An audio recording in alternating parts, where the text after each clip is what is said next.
Satisfaction is guaranteed 24 hours a day, whether it's music or information. From Grand Cayman to Cayman Brac to Little Cayman, we've got you covered. You ever hear a thing like that? Radio Cayman in the Cayman Islands. For the Record is brought to you by Vamped Motors, the only authorized Ford and Toyota dealership serving the Cayman Islands. And Cayman Pharmacy Group, with locations in West Base and professional pharmacy at CTMH Doctors Hospital. The Cayman Pharmacy Group has a location for you just around the corner.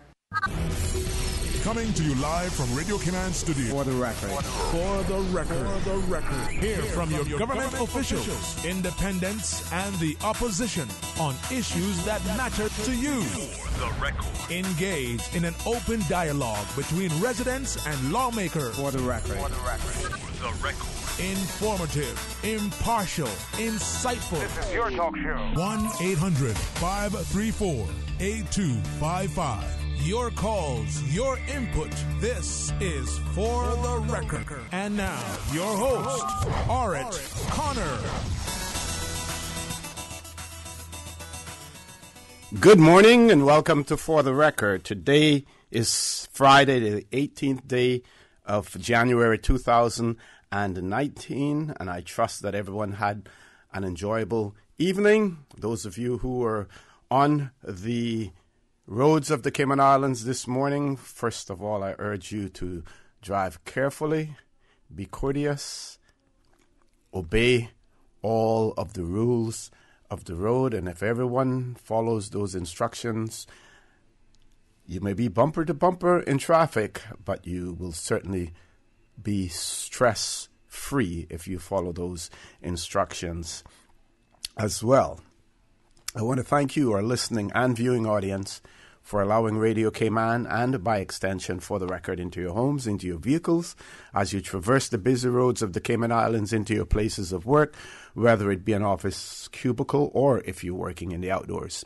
As you know, For the Record is a show produced by the staff and management of Radio Cayman, and it is geared towards keeping you abreast of issues as they arise and play out on a local, regional, and international scene. I'm your host, Orrett Connor, and you're welcome to join me every Monday, Wednesday, and Friday from 7:30 a.m. until 9:30 a.m. Our phone lines are always open. There is always someone there waiting to take your calls. 9 times out of 10, it's going to be that radio voice, beautiful radio voice of Miss Susan Watson. You can call us on our toll-free number provided courtesy of Flo. That toll-free number is 1-800-534-8255. You can also call us on 949-8037 and the 949-6990. Email us at For the Record. That is one word, For the Record, at CANDW.KY. WhatsApp us on 925-3261, where we encourage you to send us a text message or leave us a voice note, the contents of which will be played during the course of the show. And, of course, you can follow us on YouTube simply by subscribing to Radio Cayman live stream. We have no guests in the studio yet.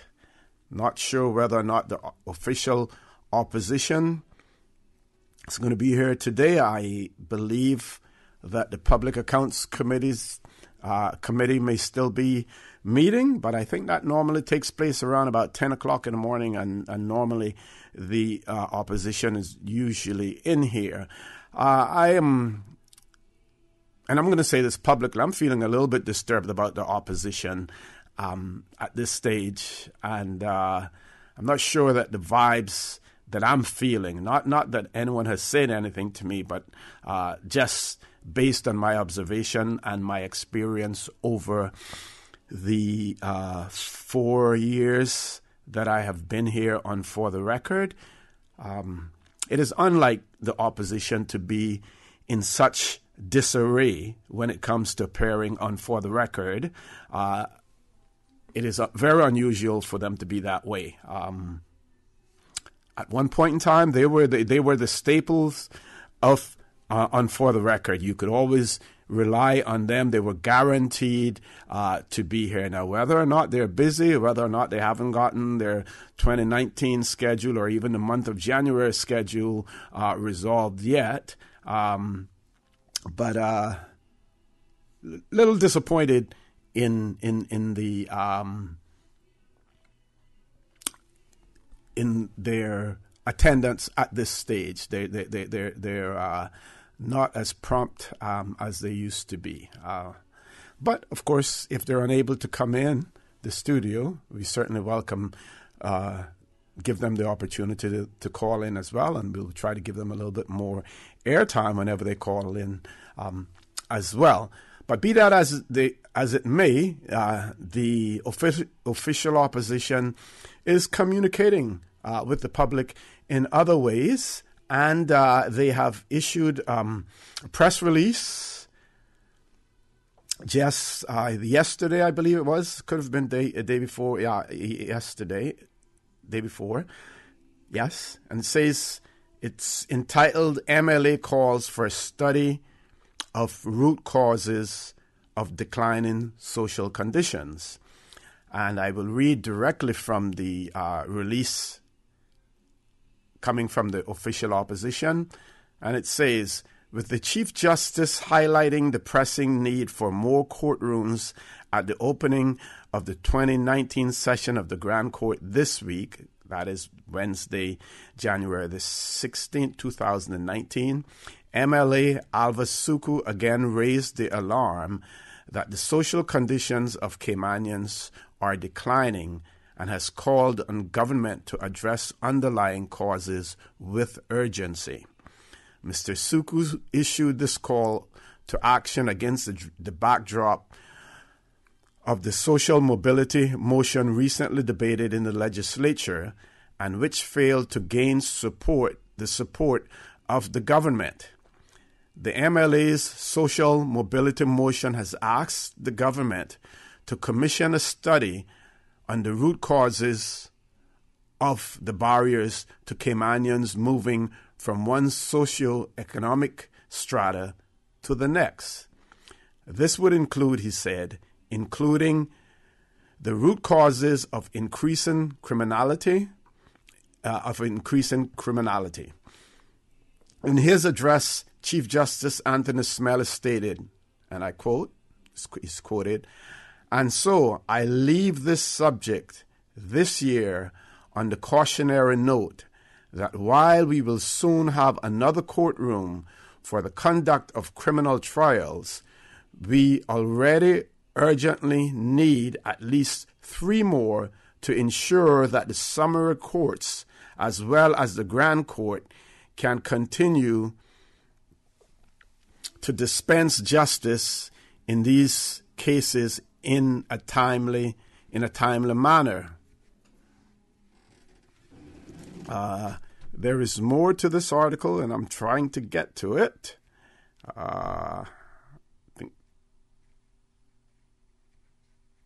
Here we go. In a timely manner. Okay, when I find the remaining part of it, I will read that as well. But what is obviously happening in the Cayman Islands is as these three islands continue to prosper, the gap between the haves and the have-nots continues to widen. That, from my layman's standpoint, is not good. It's not good from a socio-economic standpoint. It is not good from a civic standpoint, because we're likely to see increases in crime, and we're likely to see increase in crime directed at those who either appear or are thought to be the more affluent in our society. Hence, what will happen is we will start to see more gated communities. We will start to see more expatriate security guards in our islands, because those persons who feel threatened and who may or may not be the target of criminals will need to protect themselves as well. In the headlines in some newspapers, we have seen highlighted the fact that of the construction boom in the Cayman Islands and the housing boom in the Cayman Islands. And let's look at two ends of the spectrum. We see the high-rise apartments popping up all over the coastline. And of course, they have to be near the water for some reason for them to be attractive. And at the same time, we saw a groundbreaking ceremony in East End by the government for more affordable housing. Two extreme ends of the spectrum. High-rise apartments going for millions of dollars and affordable housing somewhere in the region of about $250,000, and that's what we call affordable here in the Cayman Islands. But those two ends of the spectrum. Now, what needs to be done there? Some suggestions are maybe a special tax should be put in place on those high-end apartments, or some of the money that the government earns from either stamp duty, fees towards planning should be ring-fenced and put towards dealing with housing for poorer people. And when I'm talking about poorer people, I'm talking about poorer Caymanians, not for those persons who come to work in the Cayman Islands and need housing. That used to be, and I say used to be, the responsibility of the employer in the Cayman Islands, the person who held a work permit for an individual also had to ensure that that person had adequate living quarters while working in the Cayman Islands. Whether or not that is being enforced at this point in time, I am not sure that that is the case. But someone has to help those persons who are the most vulnerable in our society. We continue to say that. We continue to pay lip service to it. But whether or not we actually do anything to action that is questionable as well. So one of the suggestions is those high-end condominiums that are being built, government should either impose a special fee on them to be put specifically and solely towards addressing the housing conditions of the less fortunate in our society, or the current funds, some of the current funds that government receives should be earmarked specifically for that purpose. Because once those high-end apartments and condos are built, other than the transfer fees, the stamp duty that government may receive if there's an exchange of ownership of that property, and some people even question whether or not that happens, because if my memory serves me correctly, at one point in time, there was some loophole that allowed persons to continue to hold on to those apartments, or for them to change hands, but yet for government not to be able to collect that stamp duty on the transfer as well. So maybe a special fee should be imposed. But if we're such a rich and affluent society, and if the construction and the housing market is so vibrant in the Cayman Islands, then why do we continue to have this wide disparity between the haves and the have-nots? I used to talk about, three classes of people: the haves, the have-nots, and the think they have. But we no longer have the think they haves anymore. People, either you have it or you don't have it. You can't even pretend these days that you have something. So we no longer have the think they haves. We only have the haves and the have-nots, and we have to do more for the have-nots as well. Let's take a commercial break. For the record, we'll be back immediately after this short break. The Cayman Islands boasts of a long, colorful, and rich history. In tribute to our roots, Radio Cayman, the voice of the Cayman Islands, is pleased to bring you the Historical Vignette Series, sponsored by Cayman National Bank. Visit Cayman National Bank today for all of your financial needs. The Cayman Islands, he hath founded it upon the seas. John Andrew Furs, MBE, 1942-1997. John Furs was a founder and life member of the Cayman Drama Society and a member of the steering committee formed to establish the National Council of Social Services, now the National Council of Voluntary Organization, NCVO. He joined the Rotary Club of Grand Cayman in 1970 and was elected president in 1975. In 1979, he was awarded a Paul Harris Fellowship in recognition of his services to Rotary. He headed the committee that organized and funded the Franz Bodden Girls' Home and also served as vice chairman of the Bonaventure Boys' Home. He was instrumental in the establishment of the Rotary Club of Grand Cayman Central in 1986 and served as its charter president. In 1988 to 89, Mr. Furs served as district governor for Rotary International District 404.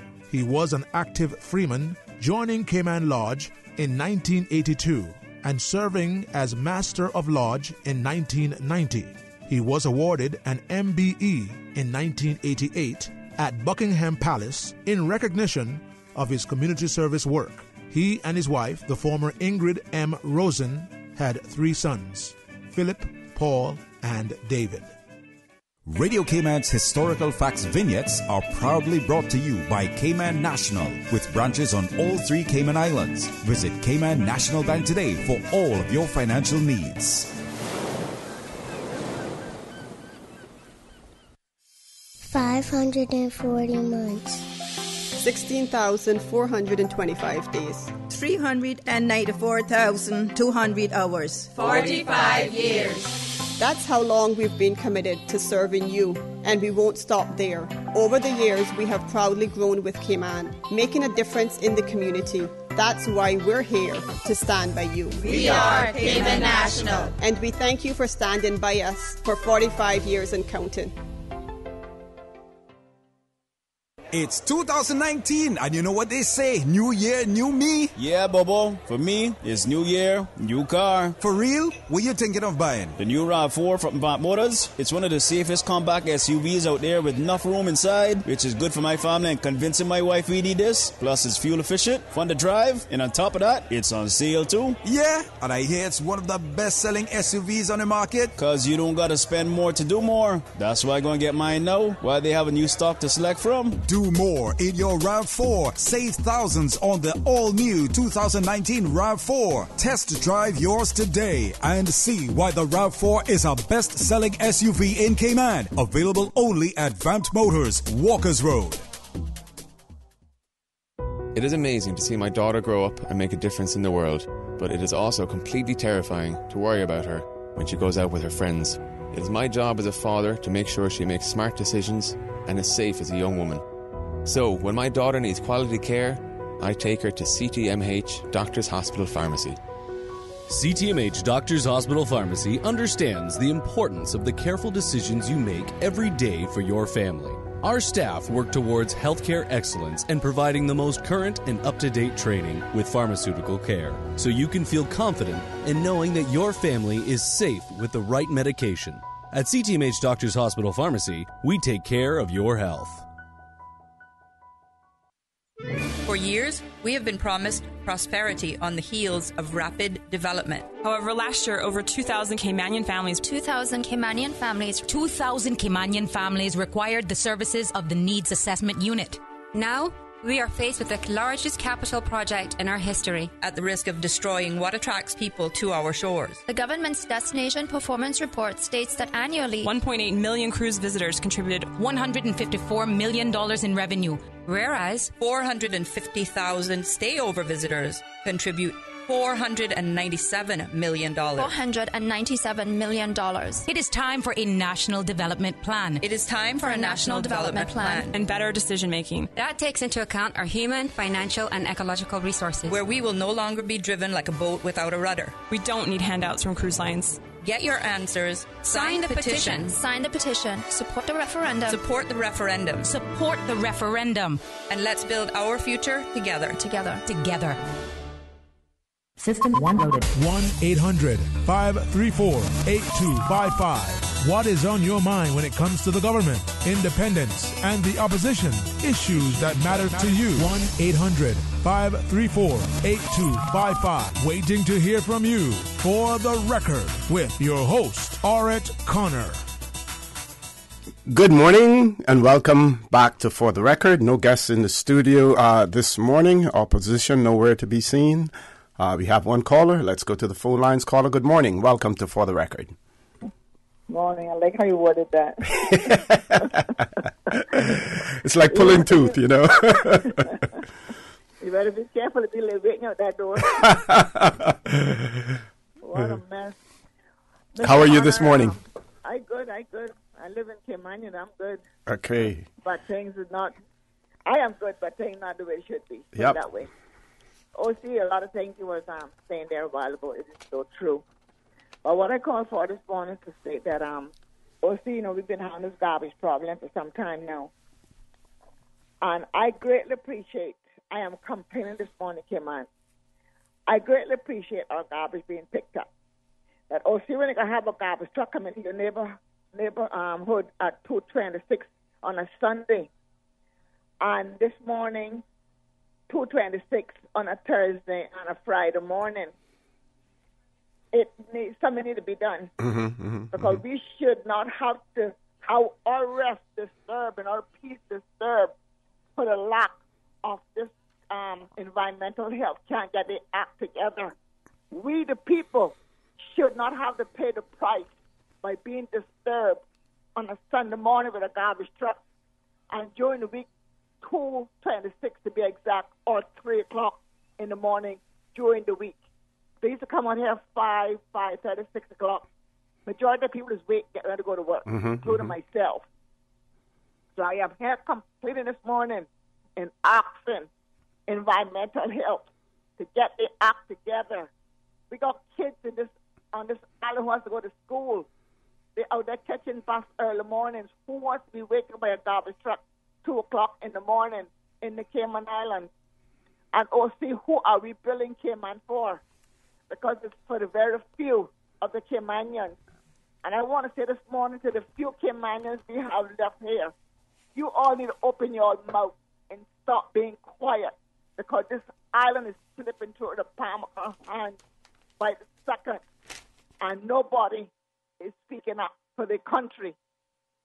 Partly nobody, because they talk about wanting and attract more high-end visitors to our island, and the wealthy and the rich, they better be careful what they're asking for, because these low-income homes, the price for them is ridiculous. I don't call them low-income homes. When Frank Hall started built, they called these low-income homes. As far as I was concerned. Yep. One of my other listeners wrote the same thing. It says government affordable housing isn't low-income housing at all, and I agree. It isn't low-income, no. It isn't. But see, Are you still there, caller? I think we lost the caller for some reason there. But that is true. Government's affordable housing isn't low income housing. Now, the other question that I would ask is, what sort of affordable low income housing would we have? Many people, and I'm sure our caller is familiar with the United States, where you do have the housing projects and stuff like that as well. And do we want to see something like that in the Cayman Islands, where you have these projects that similar to what you have in New York City and Philadelphia and all those places? Exactly, in the Florida area and so forth. Yeah, we don't need them here. No. But I can tell you one thing: something I had to break, because then the little few Caymanians who don't have nowhere to live practically, something had to be built. And see, the few Caymanians that we got left, they're going to be cleaning to the wealthy and the rich if they don't get up and speak up.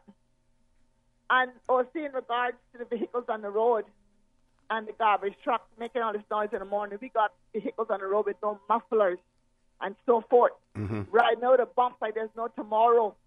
Now the police department coming up now with some little rider to the beach and where else, I don't know. We keep injecting money into the police department. They got tons of new cars, and that time we look and see one is mashed up. We can't hear yet if any police officer is paying a monthly payment on that car that they mashed up during a chase or hit by accident or whatever case may be. We the people, it's our as it talks about, is the people's handbag money buying these things here, and it's all for our government to use and whatever the case may be. But we are being left behind, and it's not fair. We got too many Caymanians hurting, too many, and we just keep voting, and the Caymanians that call themselves Caymanians can't see no way forward. See, I tell you this morning, I am so wind up that I don't know what it is. I know your feeling. We can't. Some people here can't see no light. Mm-hmm. Yep. All right, caller, I want to thank you very much for that. I think I have enough time that I can continue now to read from the official opposition's, at least part of it, from the official opposition's press release. So it goes on to say, in his address, Chief Justice Anthony Smeller stated, and I quote, "And so I leave this subject this year on the cautionary note that while we will soon have another courtroom for the conduct of our criminal trials, we already urgently need at least 3 more to ensure that the summary courts as well as the Grand Court can continue to dispense justice in these cases in a timely manner." Commenting, Mr. Suku said that he regards this statement as a stark warning to the country that criminality has grown beyond the capability of the courts to dispense justice in a timely way, and signals the breakdown of law and order on a wider scale. Mr. Suku said that the Chief Justice's warning about the court's capacity to dispense justice in a timely way brought the need for the study his motion had called for in shorter focus. We now see, and he's quoted as saying, "We now see these concerns highlighted by the Chief Justice," he says, adding, "I hope that while the government essentially trivialized my motion, they will pay close attention to the Chief Justice." Turning to the disappointment at the motion failed to win the government's support, the MLA said that he had envisaged that the study would ultimately lead to the creation of policies and initiatives to address the myriad existing social problems that serve as obstacles to Caymanians leading productive and happy lives.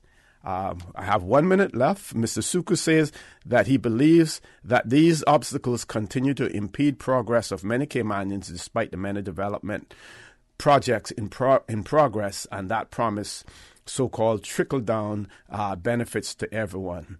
I will read the rest of it later. We have to go to our 8 o'clock news. When we return, The conversation here on For the Record will continue, so please stay tuned. Lots to talk about. Good morning, and now it's a time check brought to you by Price Right, and studio time now is 7:59.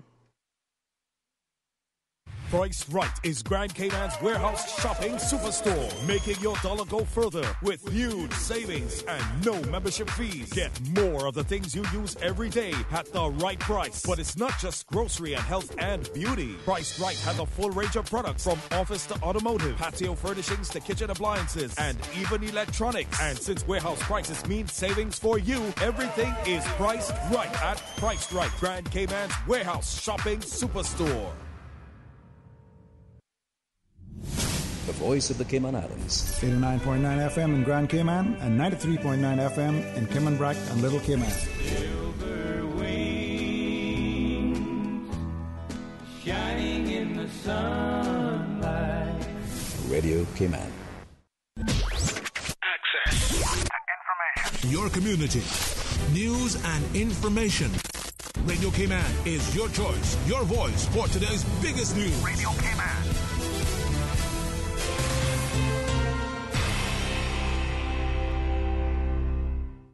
With your latest news, I'm Carsley Fuller. A 21-year-old Jamaican man who used another man's bank card to pay for more than $700 worth of clothes and other items is sentenced to 6 months in prison. Stephen Lamont was sentenced to 4 months in prison for 3 counts of obtaining property by deception, 2 months for 1 count of attempting to obtain property by deception, and 6 months in prison for 1 count of theft. A single count of damage to property was left on file. All the counts are set to run concurrent, and the time spent in custody will be deducted from his sentence. In other court news, a Cayman Brac man serving 6 years in prison for stabbing his 2 housemates is acquitted of ganja charges. Ronald Truman Bodden was acquitted of the charge after the prosecution offered up no evidence to his guilty plea. Bodden denied the charge and claimed that one of his roommates planted the drug. In the court, the prosecution told the magistrate in light of Bodden's 6-year prison sentence, which was handed down by Grand Court in December, the Crown did not believe it would be in the best interest of the people to pursue the matter. He's serving a 6-year sentence for stabbing 2 of his roommates in Cayman Brac last year after having pled guilty to wounding and wounding with intent. In other news, a new year, a new set of schools under the microscope. And the Office of Education Standards has recommenced inspections in the new academic term following the Christmas break. Director of the Office of Education Standards, Peter Carpenter, tells Radio Cayman they've completed inspections at several early year centers, including Just for Kids, St. George's Preschool, and Little Trotters, along with Spot Bay Primary and Cayman Brac. The OES has 18 inspections planned between January and May this year, with the reports being issued following the completion of each review. In regional news, while they're not being paid because of the partial government shutdown, members of the U.S. Coast Guard and agents with Customs and Border Protection are dealing with a 200% increase in the number of people caught at sea illegally migrating from their home countries. Since last Thursday, the Coast Guard and Customs have stopped 66 people from the Dominican Republic at sea. On Monday, quote, one Mexican national with possible gang affiliations was with a group of 3 people from the Dominican Republic stopped by the Coast Guard about 4 miles off Puerto Rico. On Thursday, January 10th, a Customs Marine and Air and Marine Operations DH plane spotted a, quote, significantly overloaded 25-foot boat 39 miles northeast in the Dominican Republic. The Coast Guard cutter Herberto Hernandez took 25 people from the Dominican Republic aboard the ship, according to the release. The next day, the cutter Dauntless stopped a 20-foot boat with 11 Dominicans about 35 miles north of Cabo Engenano. The customs plane later that day spotted a vessel 92 miles northwest of Puerto Rico, and the Coast Guard cutter Winslow Gressler picked up 9 people from the Dominican Republic. The Coast Guard said more than 700 people have tried entering Puerto Rico and the U.S. Virgin Islands since October 1st. Now with a check of international news, here's the BBC who will take us out of the newscast. I'm Carsley Fuller from Radio Cayman's newsroom. BBC News with Rosemary Crick. Reports from the Sudanese capital Khartoum say police have fired live ammunition at hundreds of people mourning the death of a man killed by the security forces during an anti-government demonstration. It's part of a wave of protests focused on removing President Omar al-Bashir from power. The authorities in Zimbabwe have again cut off internet services 4 days after the start of protests that have seen at least 3 people killed. The country's largest mobile operator says it's been ordered to shut services. The Swedish Parliament has re-elected the Social Democrat leader Stefan Löfven as Prime Minister ending months of stalemate. Three party leaders failed in previous attempts to form a government after inconclusive elections in September. India's highest court has ordered the state government in Kerala to provide round-the-clock security to two women who worshipped at the Sabarimala Hindu temple earlier this month. Protests have been enforcing a traditional ban on women from menstruating age in defiance of a court ruling. The US electric car maker Tesla is cutting its workforce by 7%. Tesla said its vehicles were too expensive for most people and it must make them cheaper. It said a 30% increase in staff last year was more than it could support, despite making its first ever profit. Tesla wants to ramp up production of its more affordable Model 3. The leaders of two of the parties in Germany's governing coalition have joined business executives in imploring Britain to stay in the European Union. In an open letter, they said that without Britain, the European continent would not be what it is today, a community defined by freedom and prosperity. That's the latest BBC News. Access. Information. What's happening in your community? News and information, music and more. You can find us. www.radiocayman.gov.ky. Like us on Facebook and follow us on Twitter. Radio Cayman is your choice, your voice for today's biggest news. Radio Cayman.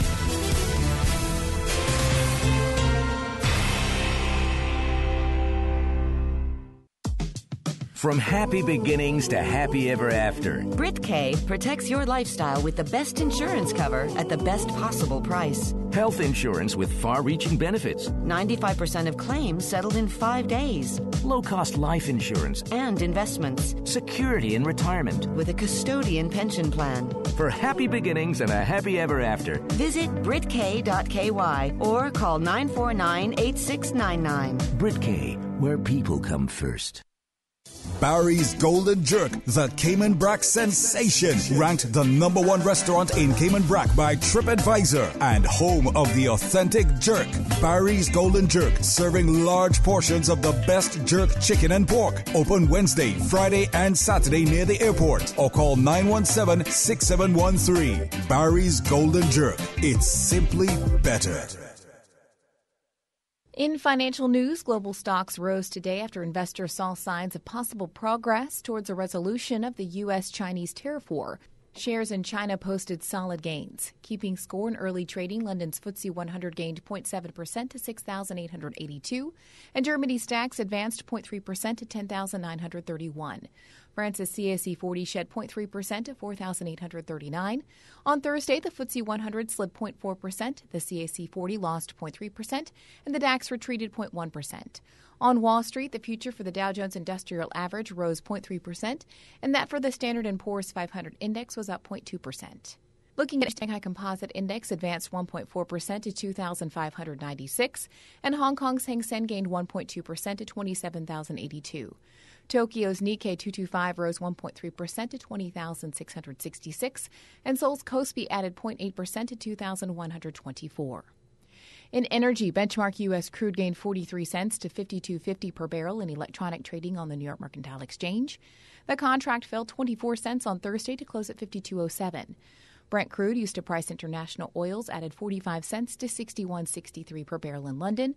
It lost 14 cents the previous session to $61.18.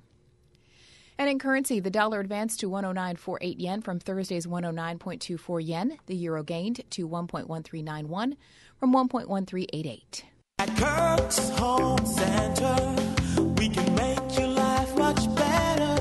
We got it all together. We got a great deal in store for you. Did you make resolutions for healthier eating? Then weigh portions on a kitchen scale for $5.99 and make noodles of your favorite vegetables with a tabletop spiralizer for $36.09. Or try an indoor electric low-fat grill from Gotham for $39.05. Eliminate clutter and maximize space with a cubicle storage organizer for $68.49. And save on a 5-gallon wet-dry vac for only $55.99. Kirk's Home Center. Got a great deal in store for you. Kick back at the Cayman Creperie this Friday with some Bubbles and Blues. Bubbles and Blues. Something different in Georgetown's waterfront. Bubbles and Blues. Sip some bubbly with the serenading sounds of the blues with a mighty fine view. Bubbles and Blues, starting at 5 p.m. Donate and get a complimentary glass of bubbles and enter into the amazing raffle. Bubbles and Blues, a pop-up event in support of NCVO. The Cayman Creperie this Friday, starting at 5 p.m. Bubbles and Blues. Bubbles and Blues.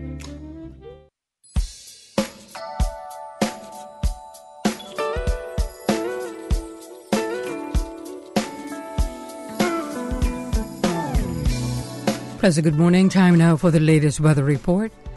Current temperature is 78 degrees. Relative humidity is 84%. Barometric pressure 30.04 inches and rising. The wind is northeast at 8 knots. Overnight low temperature was 70 degrees. Synopsis indicate moderate northeasterly winds and seas continues across the Cayman area for the next 24 hours in association with a tight pressure gradient across the northwest Caribbean. Radar images show isolated showers south of Cayman Brac and Little Cayman moving towards the south. The forecast for the Cayman Islands for today, calling for partly cloudy skies with a 20% chance of afternoon showers, and temperatures will be in the low 80s. Your winds will be northeasterly 10 to 15 knots with higher gusts, and seas will be slight to moderate with wave heights of 2 to 4 feet. Tonight, pretty much the same, partly cloudy skies with a 20% chance of late night showers and temperatures falling to the low 70s. Your winds will be north to northeast at 10 to 15 knots with higher gusts, and seas will be slight to moderate with wave heights of 2 to 4 feet. High tide will occur this morning at 10:49, low tide this afternoon at 4:57, and a high tide again tonight at 70 minutes past 10. The sun will set this evening at 6:08 and will rise tomorrow morning at 3 minutes after 7. And the outlook is calling for similar weather conditions through Sunday morning.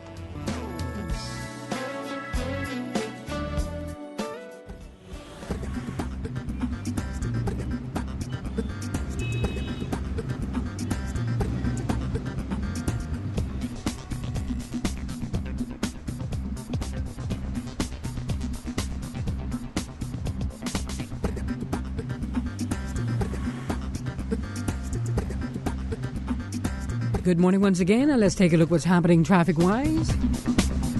Traffic is steady coming from just past the Tomlinson roundabout on Shamrock Road, and as you approach the Linford Pearson Highway, traffic is steady, in some sections busy traffic on Crew Road, and also steady traffic coming off of Bobby Thompson Way. On Godfrey Nixon Way and Eastern Avenue, traffic flowing moderately, light to moderate traffic flow coming from the West Bay 4-way stop. And traffic is moving along pretty good on Shedden Road and on the West Bay Road, heading towards the West Bay area, especially in front of the Ritz. Traffic is steady and moderate flow of traffic heading to Georgetown on the West Bay Road. And on North Sound Road, traffic is moderate in both directions, and moderate flow of traffic as well on Aidwood Street in front of the Georgetown Post Office. That's the very latest on your traffic. Join us again at about 10 minutes after 12. We'll update you traffic-wise. Buckle up. Since 1993, Rotary Central has worked diligently each year to provide quality bus shelters to our community.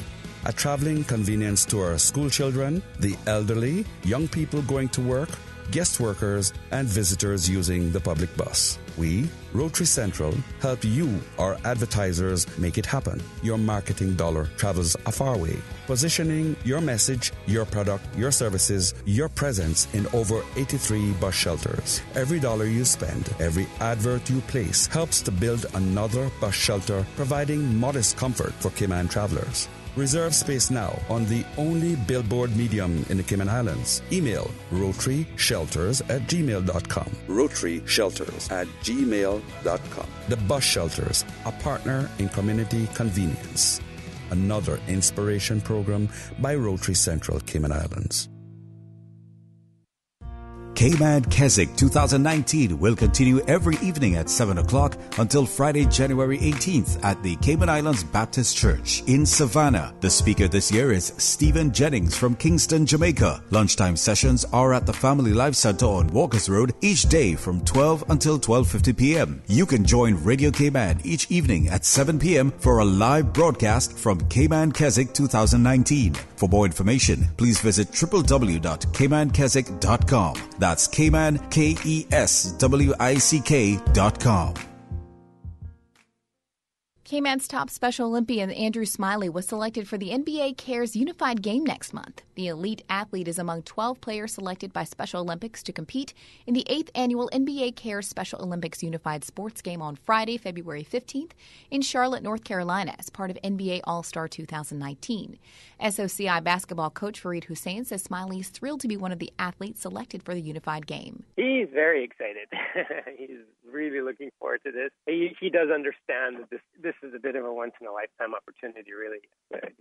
We might have the opportunity to get up close and personal with some NBA players, which we wouldn't actually have that opportunity normally. In LA, we actually did meet Klay Thompson, just came off a championship with Golden State. Our team did get a chance to meet and have a special session with him. But again, this is kind of going part and parcel to that. This is another opportunity for us to get involved with basketball at the very highest level, for Andrew to have exposure to that. Andrew started his Special Olympics career swimming, competing in the pool and open water in 4 Special Olympics World Games. This year, he's headed to Abu Dhabi as part of SOCI's unified basketball team. And in international sports and tennis news, defending champion Caroline Wozniacki was knocked out of the Australian Open by 5-time Grand Slam winner Maria Sharapova, providing a reminder of her ability with a 3-set win. Russia's Sharapova, seeded 30th, hit 37 winners in a 6-4, 4-6, 6-3 victory to reach the 4th round. The Tuesday and Thursday edition of The Business Buzz is brought to you by Cayman Medical Supplies, providing quality pharmaceuticals, medical supplies, and consumer products to healthcare providers, retailers, and ultimately the patients at a reasonable rate in a friendly, caring, and timely manner. Cayman Medical Supplies is located at number 93 Smith Road, Windward Center. Telephone 949-6211. Having a party at the beach or a team building exercise at the park?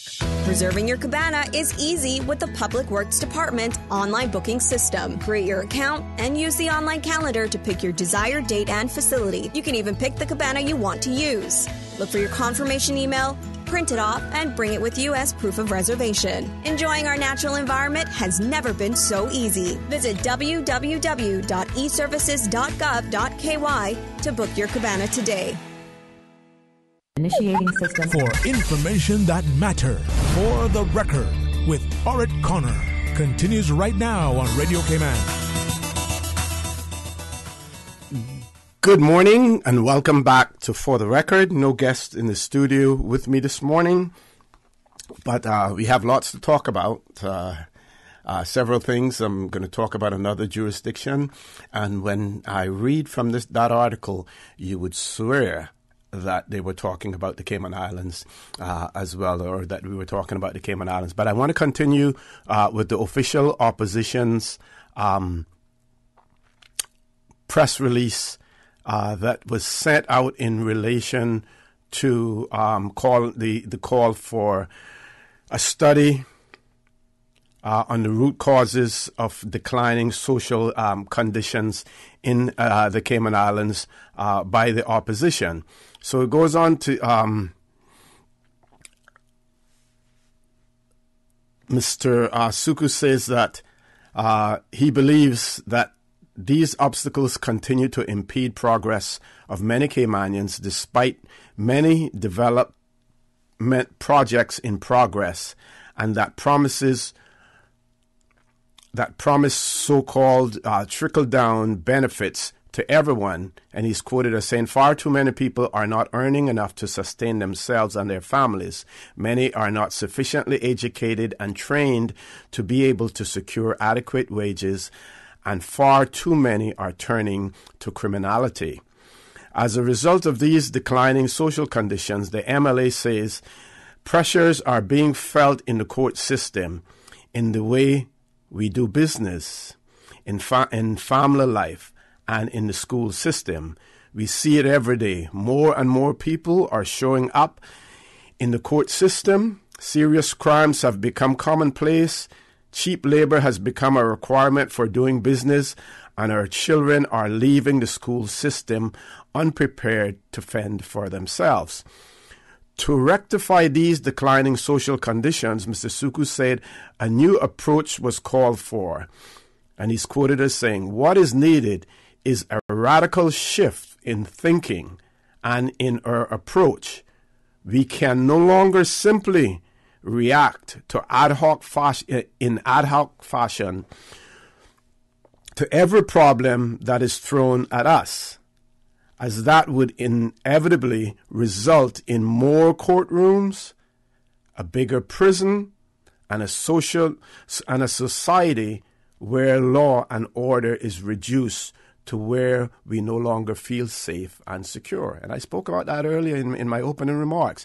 Mr. Suku decried this traditional reactive approach and appealed for a proactive mindset that would examine the root causes of social problems in order to gain a better understanding of what needs to be done to revise the trends. And he's quoted again as saying, "Until we change our thinking and our approach, our social conditions will continue to deteriorate," Mr. Suku predicted.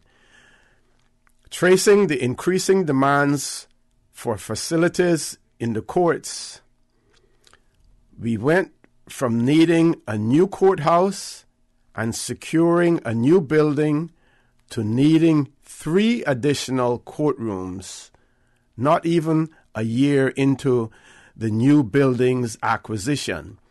If that doesn't concern the government, then they are living in denial. Now, I don't know, and the release ends there. I don't know, and I didn't follow this up, the government's reasons for rejecting the motion. I would hope and trust that the government's reason for rejecting it is not because they're in denial or because they don't want to deal with the issue, but there would have been some indication that they have some intentions of moving this forward despite the private members' the motion that was brought by Mr. Suku in this case. But this brings me to the point. First of all, you heard one caller call in this morning and talk about the garbage situation. We get those calls often, quite often, about the garbage situation. It is highlighted in the newspaper. We know the fiasco in the Public Accounts Committee. We know the contradictions in relation to whether or not garbage trucks had been ordered, whether or not they were on their way. So we hear it from all fronts. Now, follow me carefully in terms of where I'm going. I believe that we have to look at the structure of our legislative assembly. I have said this before. Yes, we have the Public Accounts Committee, but in essence, that is really the only committee that we have that is able to hold public servants and others accountable. Yes, we have question time in the Legislative Assembly. Sometimes you get questions, the members of the Legislative Assembly get their questions answered.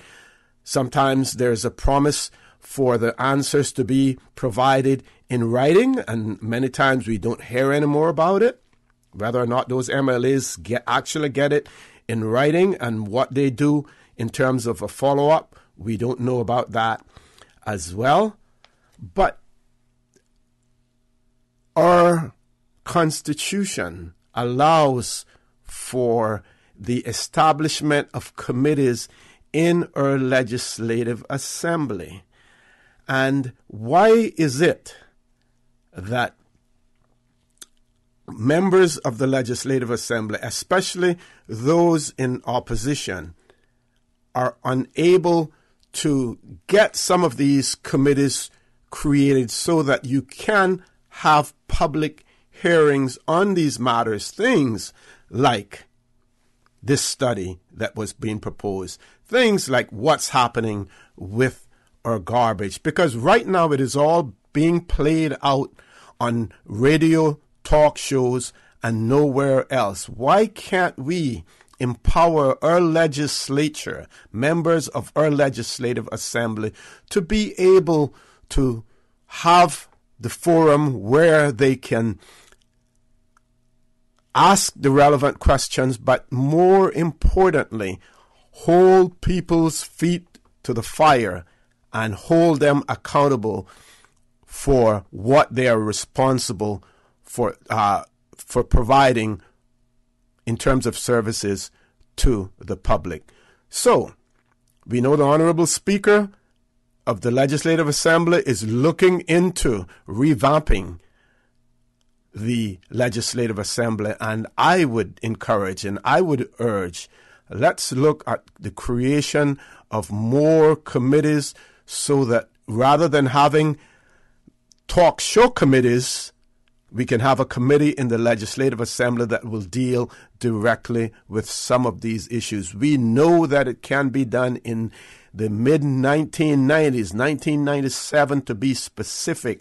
We had a select committee, despite the fact that it was a select committee of the whole House that was established to look at the immigration situation and the complaints and the concerns that persons had about the immigration legislation in the Cayman Islands, and particularly those persons who had been living in the Cayman Islands for long periods of time with no security of tenure. So it can happen. Give our legislators something to do in their spare time, and they have lots of spare time when the Legislative Assembly is not meeting. Let's get these committees established, have hearings. At least people will believe that you're doing something additional to address the problem. And I don't think it'll just merely be an appearance of something being done. You will actually get results because you will be able to hold people's feet to the fire. Now, I know that members of a Legislative Assembly are somewhat restricted in terms of their ability to question public servants.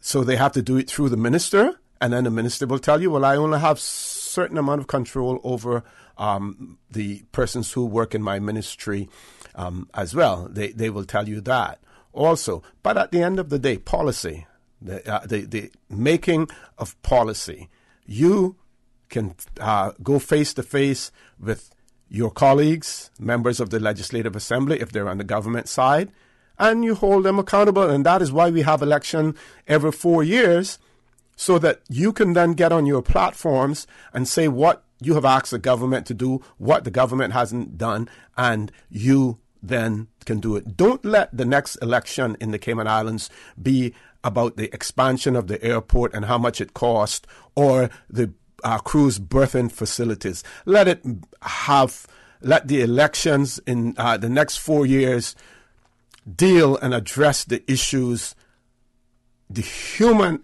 issues that are taking place here in the Cayman Islands between the haves and the have-nots. We have two callers. Let's take one. Can we take one caller first and then go to a break, Miss Susan? Yeah, we can take... Sorry. We can take one caller first. We'll take one caller and then we'll go to the break. First caller, good morning. Welcome to For the Record.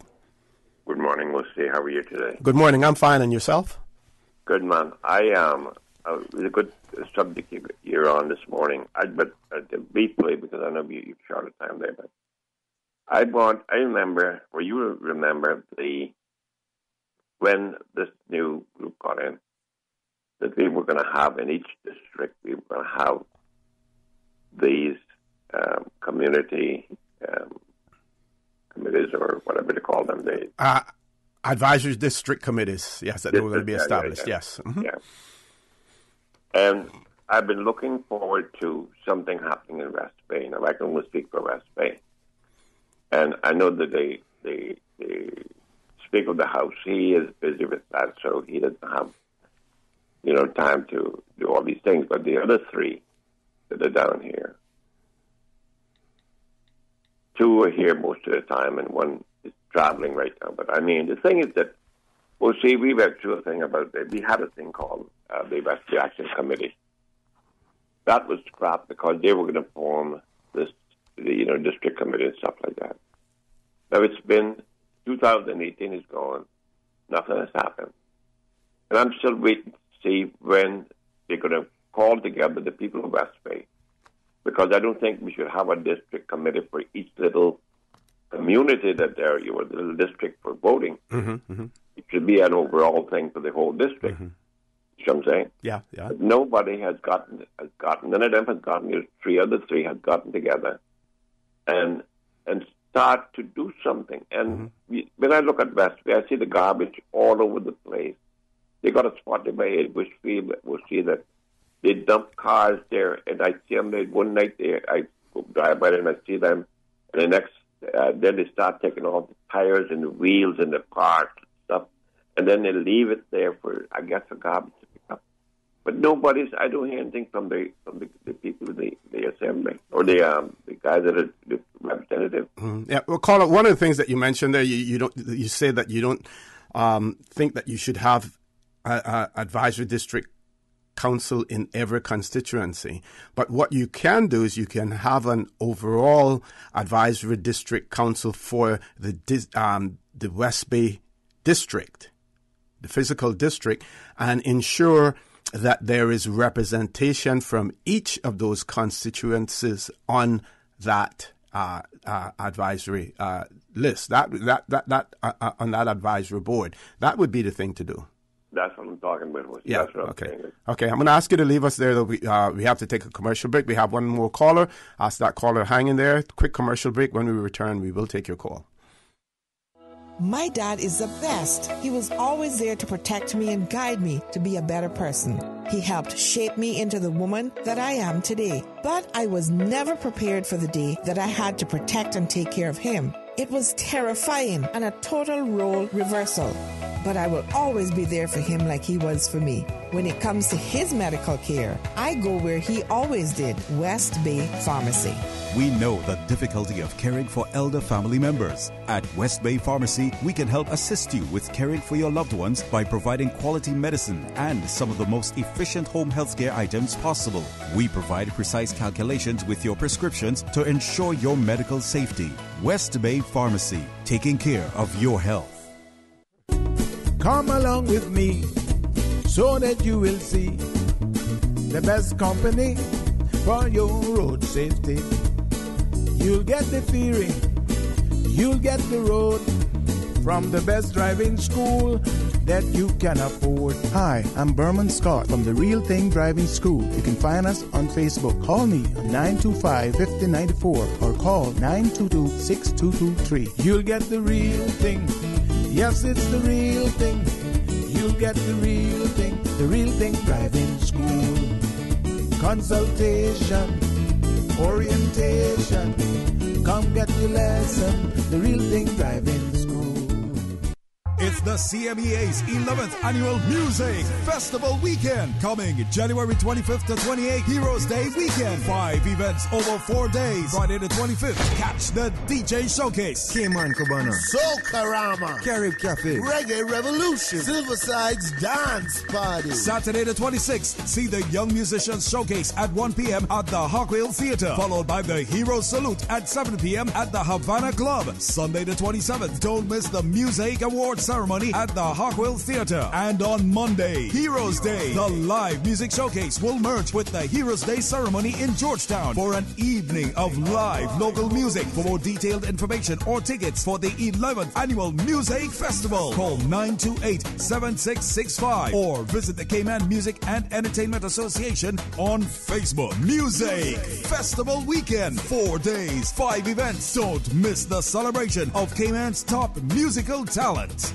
System 1 loaded. 1-800-534-8255. What is on your mind when it comes to the government, independence, and the opposition? Issues that matter to you.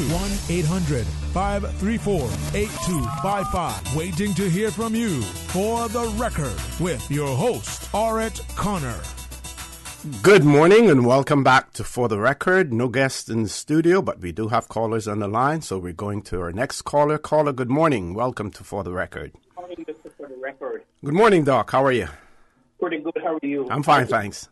You raised a great question. I think it's the question of the decade of why the members of the Legislative Assembly are no more astute and don't get some of these committees together. Well, Orrett, the answer is because most of them don't even understand the legislative system. Most of them do not even understand the Constitution. Most of them don't read it, haven't read it. And some of them, I think, or one of them at least, didn't even vote for it and don't even go by its principles. The highest law in the land.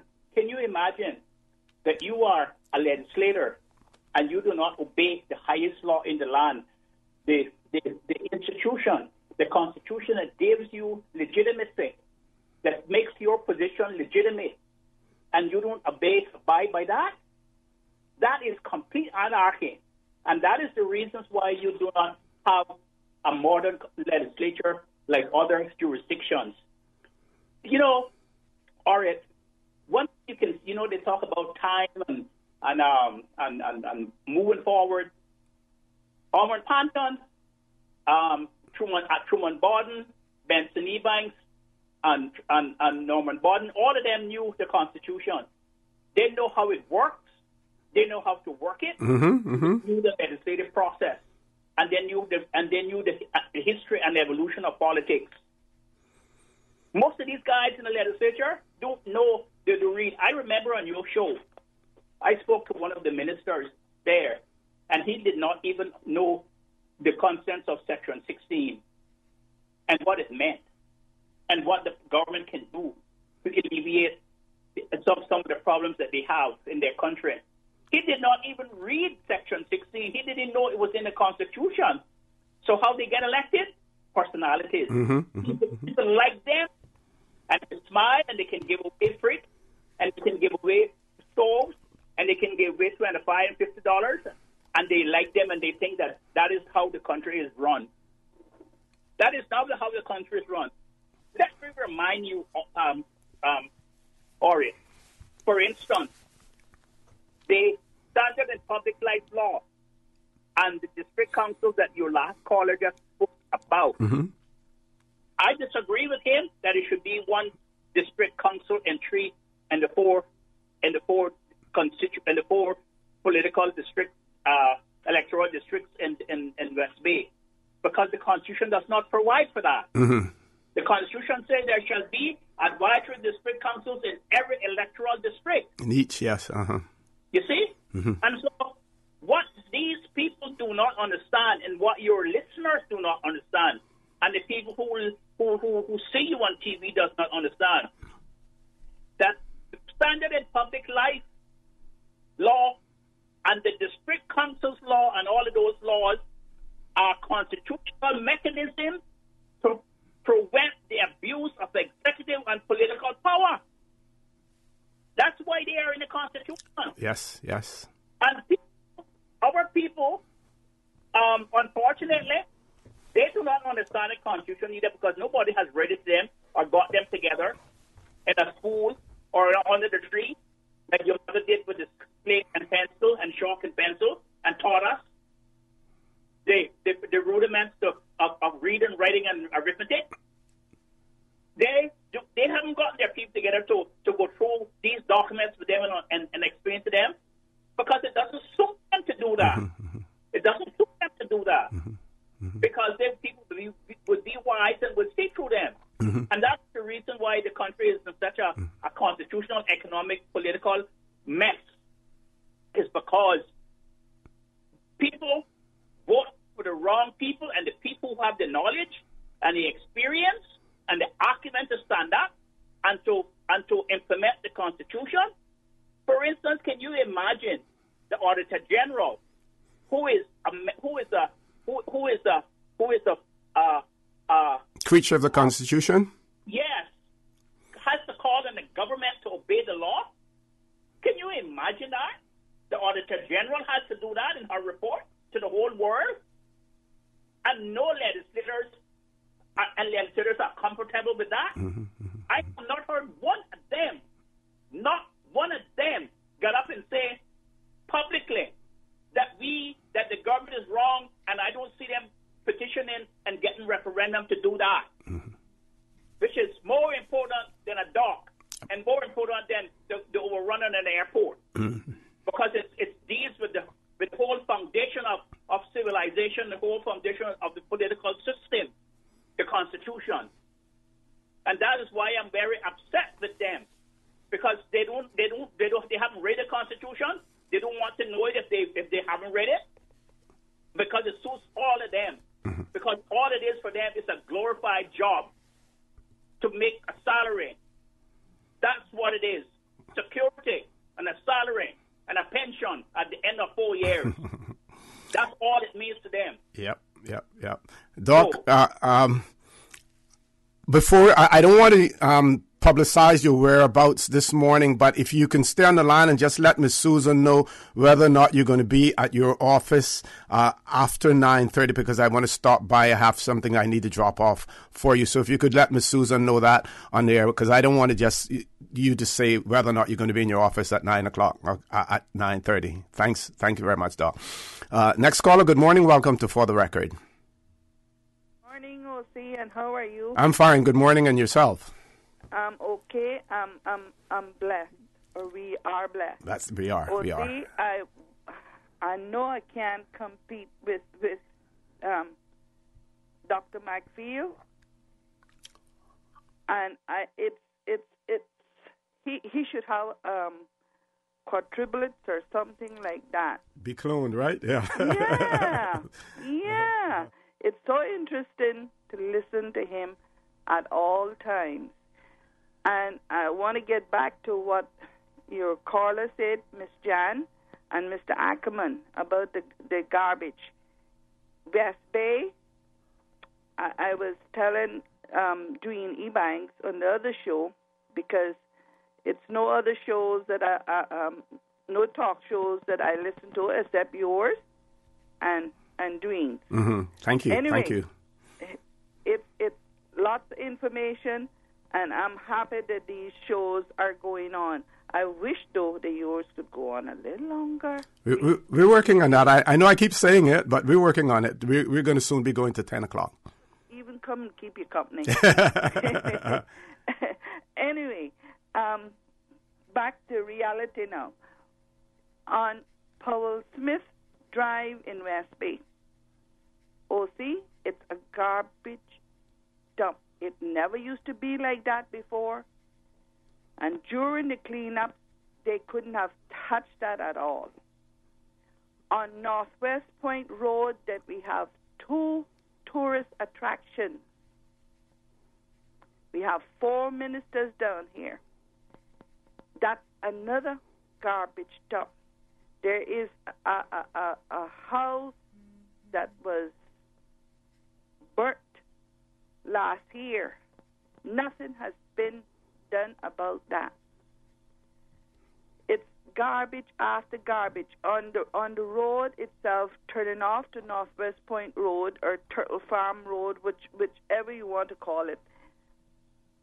It had 2 big holes the minute you turn on the road. That they even put 2 coons down in it. Now we have 4 representatives. You can't see them. A few months ago, last year, one of the councillors got on the radio and said that Caymanians should come first, as far as jobs are concerned. That is not happening.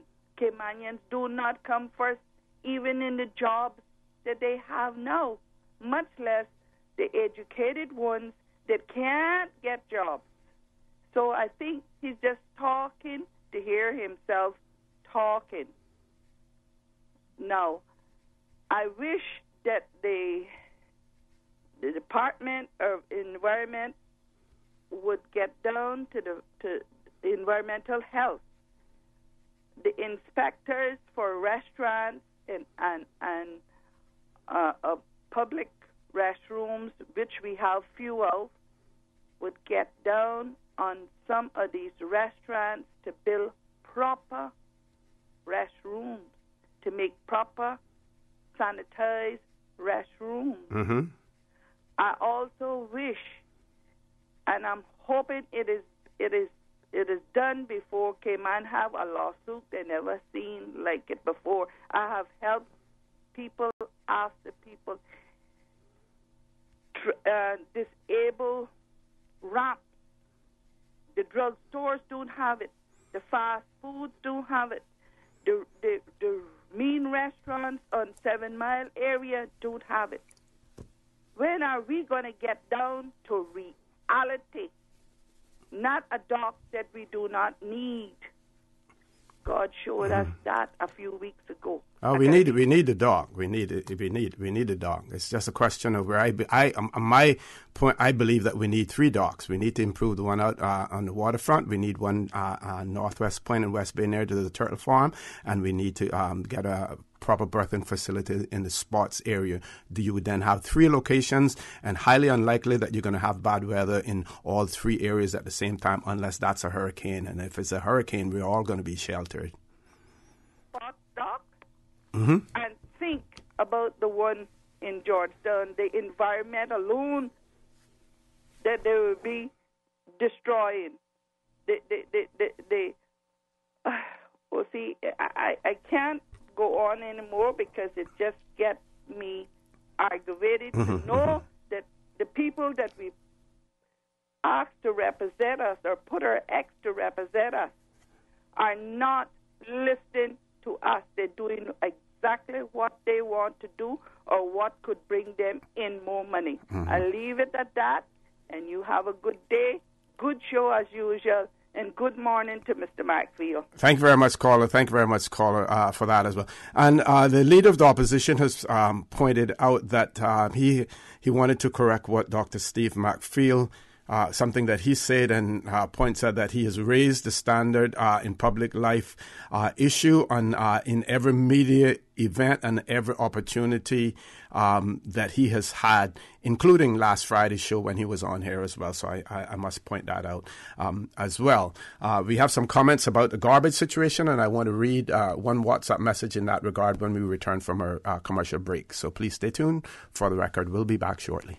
It's 2019, and you know what they say, new year, new me? Yeah, Bobo. For me, it's new year, new car. For real? What you thinking of buying? The new RAV4 from Vant Motors. It's one of the safest compact SUVs out there with enough room inside, which is good for my family and convincing my wife we need this. Plus, it's fuel efficient, fun to drive, and on top of that, it's on sale too. Yeah, and I hear it's one of the best-selling SUVs on the market. Cause you don't gotta spend more to do more. That's why I'm gonna get mine now, while they have a new stock to select from. Do more in your RAV4. Save thousands on the all-new 2019 RAV4. Test drive yours today and see why the RAV4 is a best-selling SUV in Cayman. Available only at Vant Motors, Walkers Road.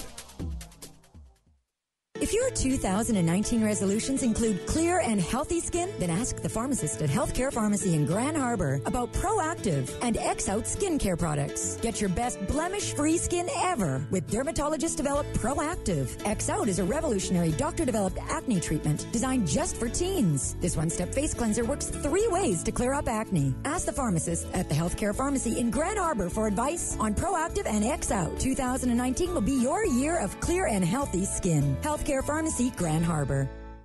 This Health Flash is brought to you by Cleveland Clinic, Florida. Over 65 million people around the world have moderate or severe COPD, a family of diseases that includes emphysema and chronic bronchitis. Cleveland Clinic, Florida offers a wide range of management and treatment options for COPD, including programs focused on education, medication, smoking cessation, and pulmonary rehabilitation. A team of experts is ready to review your symptoms and test results to develop a comprehensive treatment plan. For more information, visit clevelandclinicflorida.org. Initiating system. For information that matters. For the record, with Orrett Connor. Continues right now on Radio Cayman. Good morning and welcome back to For the Record. 2 WhatsApp messages. One, the listener says, morning, OC, I heard you on the radio that the big developments should help pay for affordable housing, so I contacted someone about that. According to the developer, there is such a thing in place. Here's their response. $20,000 affordable housing fee per unit in particular zones. Now, so if that is the case, if you pay a $20,000 affordable housing fee, my question then is the government ring-fencing that so that those fees, those monies that are collected based on that fee, that they are used solely for affordable housing. That is my question. If anyone from the government or from the department is listening in, can you send us an answer to that? $20,000. If $20,000 per unit in particular zones is collected, and if he says unit, does that mean that if you have let's say a 20-unit apartment complex, that you pay $20,000 on each of those? Of course, it's for particular zones as well. If that is the case, that's a lot of money. Now, is that money being specifically earmarked for affordable housing? We'll try to find that out as well, because the government has indicated they're not really hurting for money these days. We haven't seen any increases in duties, commendable by the government. No increases in duties, and we see the extension of customs concessions on duties in certain areas for materials and stuff like that. So government isn't hurting for money at this stage. So let's find out what's happening with that money and this groundbreaking recently in East End. How is that going to be financed? Do we have to go to the banks to do it, or do we have all of those $20,000 ring fence that we've collected so far, or have they just gone into general revenue? And in some countries it's called a consolidated fund, and just spent wherever. But point is, government doesn't seem to be hurting for money these days. Other person on the garbage issue says, "Good morning, Mr. Connor. In regards to the garbage situation, and this is some really, really good thinking. People come up with some good ideas. Do the out districts have to be forever waiting? The outer districts have to be forever waiting on garbage trucks from Georgetown? That's the question. What? And here's the solution. Why can't there be one garbage truck to service East End and the North Side, one to service Bordentown, Newlands, Spots, and Savannah, one servicing Georgetown and West Bay? Truly, our representatives need to be held accountable, because they all they do is make excuses and blame the budget. Excuses. They got 2 years left. They have 2 years left to straighten up, and we will be voting every last one out. And that is the promise. The person says that they're going to vote everyone out. So the idea of having garbage trucks specifically designated for districts may not be a bad idea after all. If we get those 6 garbage trucks that they said at one point they were on order, I believe at one point they might have, I don't think they ever said that they were here, but at one point they were on order. If we were to get sufficient garbage trucks, maybe that would be possible. And maybe even after they finished with the districts of East End and North Side on a particular day, they may be able to go and help in Bordentown or Georgetown after that, because those districts are relatively small as well. Management, DEH, if you're listening, you're getting suggestions from the public. We can't continue to do the same old thing and expect to get different results, but you have people out there who are offering suggestions to you as well, so we may want to heed those. Switching gears, going to the legal profession and looking at the another overseas territory. And my question is, why is it that many of our overseas territories are encountering similar problems, similar issues? Does it have anything to do with governance? Does it have anything to do with the particular governance structure that we have inherited? Well, I shouldn't say inherited. We continue to use based on our association with the United Kingdom as a crown colony, or, if you want to put it a little bit more politely, as an overseas territory, if you want to easily digest it. But as a crown colony, is it why we're facing these? Here's one: Turks and Caicos, and it sounds just like where it says Turks and Caicos. I believe I can take the word Cayman Islands and insert it there, and everything else would be applicable. Says here, several young local attorneys who have studied law on government scholarships are having severe difficulty finding employment when they return to the Turks and Caicos. This issue was raised by Attorney General Rhonda Lee Brathwaite Knowles during a ceremony to mark the opening of the 2019 legal year in the Supreme Court Annex in Providenciales on Wednesday, January the 9th, 2019. She stated, and she's quoted, "This year saw the admission of a number of Islander attorneys, ending with the admission of Mrs. Charlene Richards, who is one of several other local attorneys who have recently been provided with training contracts in my chambers to satisfy the experience requirements for admission under the Legal Professional Ordinance. Others, including Willin Belliard, Shantae Francis, and Dominique Gardner, and Chastity Swan, all of whom qualified but found it challenging in all but one case to find placement at the private bar to meet the experience requirements for admission. With some 15 UTCI attorneys returning home this year, the public sector cannot do it all, and I call on more members of the private bar to push themselves to do more to facilitate the training, admission, and employment of local attorneys." Responding to the Attorney General's Legislative Year report, Chief Justice Margaret Ramsey Hale stated that the legal field is becoming crowded and added that lawyers can pursue other endeavors. Well, I don't know if that is an option for those persons who are belongers to the Turks and Caicos Islands, especially if you have lawyers there who are on work permits as well. I'm not sure that Chief Justice Margaret Ramsey Hale, that was really the right thing, the correct thing to say. I would cringe if I was sitting and heard you say that, if I was a Turks and Caicos Islander. He says, you've mentioned 15 new lawyers. The field is becoming crowded. I do hope that the 15 returning lawyers will find placements, and it would not be unusual just for the Turks and Caicos Islands if a young lawyer ends up pursuing some other endeavors.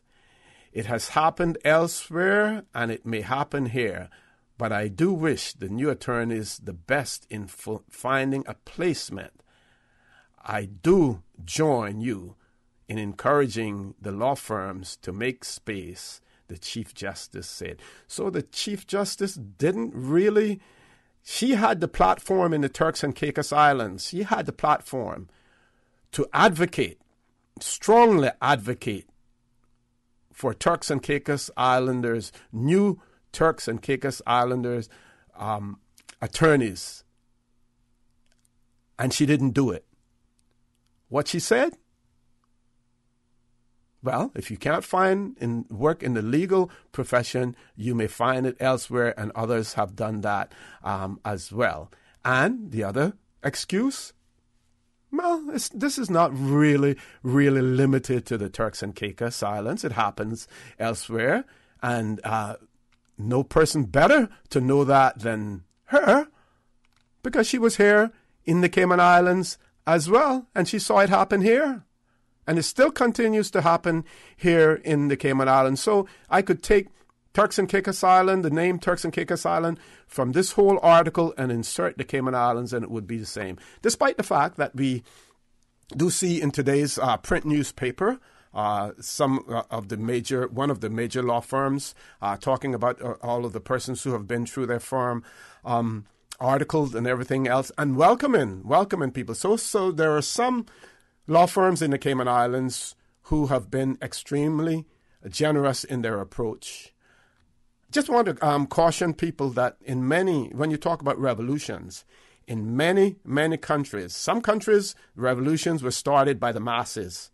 In many countries, revolutions were started by the intellectuals, the learned class. Now, it could be a cultural revolution. It could be a political revolution. It could be,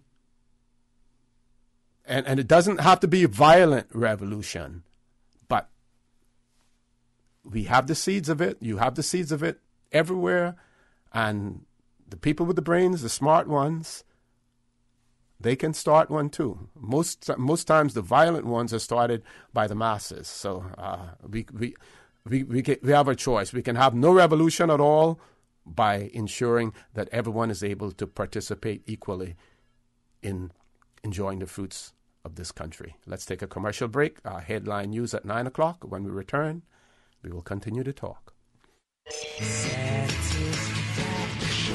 Satisfaction is guaranteed 24 hours a day, whether it's music or information. From Grand Cayman to Cayman Brac to Little Cayman, we've got you covered. You ever hear a thing like that? Radio Cayman in the Cayman Islands.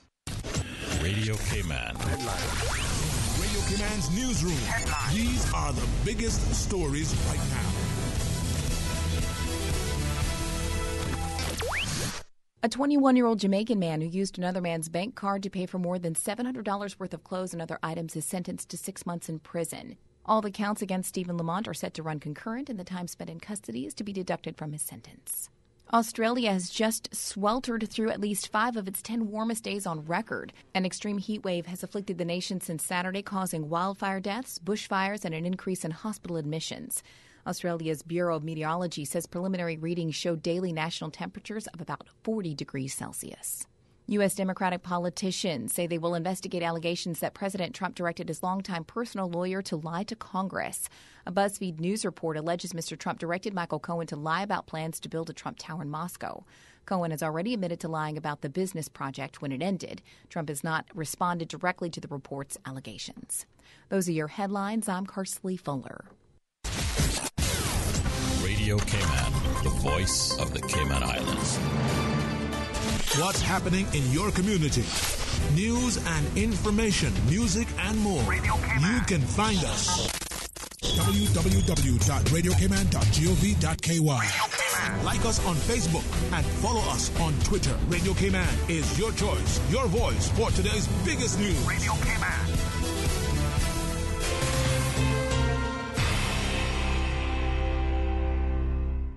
Initiating system. For information that matter. For the record with Orrett Connor. Continues right now on Radio Cayman. Good morning and welcome back to For the Record. I believe we have one caller. Let's go to the phone lines. Caller, good morning. Welcome to For the Record. Good morning. Good morning, sir. How are you? I'm doing well. I cannot but help to commend you for the position you have taken with the comments you just made. Thank you very much, sir. Thank you. Right in warning our society that revolutions and upheavals don't come from the ignorant masses, but comes from the educated middle classes who realizes that their potential and dreams cannot be achieved because of oppression, repression, and suppression. Now, as a historian, I can say it. You know, as yourself, as a man who reads and is well-traveled, that those are the people that bring the kind of changes, and there is a certain inevitability about that. It's going to happen here. It's just a matter of when. And here are my predictions. enough of our young people educated and who have returned, and they cannot find the kind of employment that they expect, and they realize that they have nothing to lose. Those are the people who are going to cause the upheaval. So you're a Jeremiah, and I hope the powers that be take what you are saying into account. It's not a threat. It's just an inevitable occurrence. Yes. And at the situation with the attorneys, I must say, I know it firsthand from my time as Minister of Labor, when a cadre of young Caymanian attorneys came to me after having successfully completed all the requirements, including articleship in some firms, which then refused to employ them. And immediately their articleship was finished, they turned them on the street unceremoniously. Now I wish to make the point, yes, because sir. I want to be fair, Yes, sir. that there are many international firms in this jurisdiction who are good corporate citizens. I don't need to name them because we all know them. Yes. The vast majority, however, are disobliging. And I want to say, Mr. Moderator, I hope people take this serious to what I'm going to say. For a long time, I was liberal. Now, I am turning into a nationalist. You know why? Because, like the American Express ad say, rank has its privileges. If an educated Caymanian cannot find his place above an educated outsider, then what purpose or what use or what right it is to be a Caymanian? And there are those, sir, who will say, okay, I'm going to try, my lot elsewhere. And there are those who will say, this is home for me, and I'm going to stay here and fight for it. Did we lose a caller? I agree with your remarks, sir. Yes, sir. And we will leave it at that, to be continued. Thank you very much. Thank you very much, Mr. Barton. Another caller. Caller, good morning. Welcome to For the Record. Good morning, O.C. How are you today? I'm fine. Good morning. And yourself? I am fine, boy. It's hot this morning. Always hot on For the Record. Yeah, Esme still looking for herself in that picture. I told her, I said, I think you were out to the West Bay Library looking for Nancy Drew and Are the Boys. What I want to call you about is this. Heroes Day is coming up. And I did speak to two of the people. I asked them, I said, those people that get an award, do you all tell them how to dress? Oh my God. There are some people who go there to receive awards. I mean, I think that somebody should show them how to dress or something. But it is very, very poorly, badly dressed. Well, I think the invite says business attire. And I don't know why. I don't know if they understand that that's how you should be dressed for a British award. Because if you look when Obama was getting in, his people was well dressed, but one thing that they was missing was that hat and fascinator.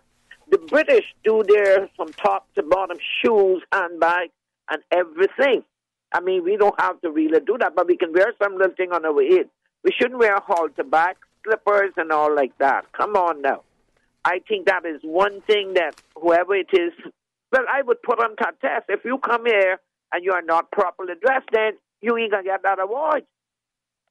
You would have to go back home. And you can get nice dresses here for all $50. You know? And I think that they should be dressed proper to receive their award. Do you know when you get a British award? You see, when I got my award, you notice I wore gloves. You must wear gloves. Yeah, yes, especially if you're going to shake. You're going to shake hands. Yes, you must wear gloves. They laughed at me. And somebody that was working in a place told them, said, no, she's the only one that was dressed right. You remember that little fascinator I wore and everybody was looking at me? What the hell she got on her head? But you must dress proper for those award ceremony. It's like what my mama would say, well, where you going look like a father? Yeah, and I mean, something got to be done. Because when you get a British award, you must be dressed properly. And the British people, I must say this about them, they do have a better dress code than the Americans when it comes to those kind of weddings, tea parties, all whatever the Queen has, they wear properly dressed. And I would love for them, and they wear what you call, we say stockings, but the right word is silk. Okay. At least somebody should tell. I even volunteer myself to help dress up. I told the two ladies, so from whoever does the ceremony there, and I told them, and they say that they tell them, but we tell people things, but we never enforce it. This is the thing. We don't enforce nothing. It's like the laws, and we should tell them, people, look, this is, you bring your clothes if you don't know how to dress, and I will dress you. Sure, I don't know, O.C. We cannot, oh man, the people that do not sit down and they're just out on the side, that's one.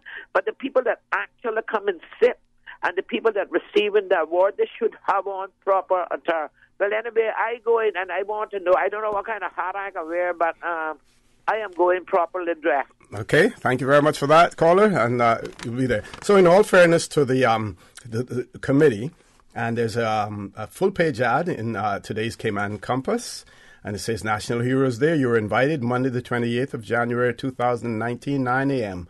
Please be seated by 8:30 a.m. Hero Square, downtown Georgetown. Parade, award ceremony, coat of arms, exhibits, live entertainment, and local food. Dress code, business attire. Orders, decorations, and medals to be worn. So if you have your MBE, OBE, your Cayman medals, you can wear them as well. And that is issued by the protocol office. So it is there now. Whether or not you enforce it, I believe at least where the enforcement should come in is for anyone who's going up on that podium or platform to receive a medal or an award, that they should be properly dressed, and that should be emphasized to the recipients, as well. And I'm sure that the protocol office would have done that, but you may want to re-emphasize that. We still have some time between now and the 28th to do that as well. Another caller. We're going to take this last caller before the break, and then at the break we're going to cut off because I have to treat you to some excerpts from Tradewinds newspaper, February the 11th, 1965. Caller, good morning. Welcome to For the Record. Yes, good morning, O.C. How are you? Morning, Lord Len. How are you? Not too bad, man. I bet you no one has called you that in a long time, Lord Len. You remember? Quick, Mary did so that today, man. Yeah, he took some photos, so. Okay. Yeah, what do you have to tell us this morning? We lost the caller for some reason. Okay. Caller may have got cut off there. Why don't we take the commercial break, Miss Susan, now, and then if the caller calls back, then yeah. No, I'm not saying that we cut him off. Something happened. We will take the caller when he returns. It's 2019, and you know what they say, new year, new me? Yeah, Bobo. For me, it's new year, new car. For real? What you thinking of buying? The new RAV4 from Avant Motors. It's one of the safest compact SUVs out there with enough room inside, which is good for my family and convincing my wife we need this. Plus, it's fuel efficient, fun to drive, and on top of that, it's on sale too. Yeah, and I hear it's one of the best-selling SUVs on the market. Cause you don't gotta spend more to do more. That's why I'm gonna get mine now, while they have a new stock to select from. Do more in your RAV4. Save thousands on the all-new 2019 RAV4. Test drive yours today and see why the RAV4 is a best-selling SUV in Cayman. Available only at Vamped Motors, Walkers Road. The Cayman Pharmacy Group would like to thank the Cayman communities for their continuous support for over the past decade. CTMH Doctors Hospital Pharmacy opened its doors in March 2000. West Bay Pharmacy first opened their doors in March 2004.